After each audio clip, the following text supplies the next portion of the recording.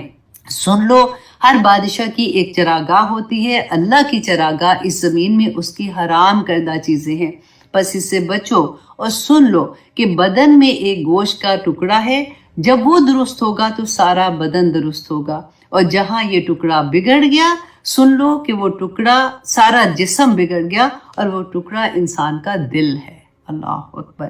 دیکھیے یہ والی چیزیں جب ہم پڑھتے ہیں نا تو پھر ہمیں احساس ہوتا ہے کہ کبھی ہم بہت دفعہ یہ ہوتا ہے کہ پتہ نہیں یہ چیز ٹھیک ہے کہ نہیں۔ جیسے بعض چیزیں مکروہ ہوتی ہیں، جیسے ہم شرم کھاتے ہیں، رائٹ؟ تو بہت سی چیزیں ایسی ہوتی ہیں، یا ہماری ایون لین دین کے معاملے میں یا کچھ بھی ایسی بات ہوتی ہے، تو اگر کہیں پہ شک ہو رہا اسے بچ جائے کہ ٹھیک ہے دفعہ کرو جی، مجھے کرنا ہی نہیں ہے، میں ایسے ہی خام خواہ کر کے تو یہ تو حرام تو اتنی بڑی چیز ہے کہ میں وہ نہیں لے سکتا ہوں، میں اتنا بڑا رسک ہی نہیں لے سکتا کہ ایک نوالا بھی اگر میرے اندر جاتا ہے یا میری اولاد کے اندر چلا جاتا ہے تو 40 دن کی نماز نہیں ہے، تو یہ تو اتنا زیادہ لے کے میں کدھر جاؤں گا، تو مجھے یہ کرنا ہی نہیں ہے۔ ایک سیدھا سا رول اللہ سبحانہ تعالیٰ نے سمجھا دیا نا ہمیں، یہاں پہ رسول اللہ صلی اللہ علیہ وسلم نے سمجھا دیا۔ اب آگے دیکھیے اللہ سبحانہ تعالیٰ فرماتے ہیں وَاشْكُرُوا نعمت اللہ، کہ اللہ کی نعمت کا شکر ادا کرو، ان کنتم ایاہ تعبدون، اگر تم صرف اسی کی عبادت کرتے ہو۔ اب شکر ادا کرنے کا جیسے میں نے کہا تھا نا کہ یہ پوری سورہ میں آپ کو بار بار شکر کے بارے میں ملے گا۔ حضرت سیدنا حسن بصری رحمہ اللہ علیہ فرماتے ہیں کہ اے آدم کے بیٹے، تو کیوں کر نعمت الہی کا شکر ادا کرنے سے باز رہ سکتا ہے، حالانکہ شکر کے نتیجے میں اس سے کہیں بڑی نعمت تمہیں عطا ہو جاتی ہے۔ دیکھیں کتنی بڑی بات ہے کہ اللہ نے کوئی ایک نعمت دی ہے، ہم اللہ سبحانہ تعالیٰ کا شکر ادا کر لیں، اور اس کے بعد اللہ سبحانہ تعالیٰ کا وعدہ ہے کہ وہ اس سے بڑی نعمت عطا